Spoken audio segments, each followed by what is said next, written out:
به نام خدا. الان نشسته بودم تو دفتر، داشتم کارامو انجام میدادم و به چند تا از همکارام توی بوکان زنگ زدم که میشناختمشون از قدیم،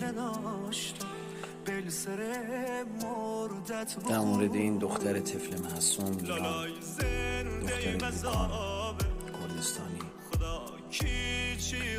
نمیدونم بعضی از ما آدما، انسان ها، یعنی به هرچی خر و سگ و حیوانی گفتیم زکی، اصلا بوی از انسانیت نبردیم. اون پسری که به اون میانه بدبخت 6 ساله میاد تجاوز میکنه و از ضرب تجاوزش اونقدر زیاده که خونریزی میکنه، بعد فوت میکنه.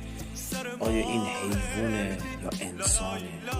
مرد بودن و نه بودن خیلی فرق داره. بعضی از ما مرد هست، مرد نیست.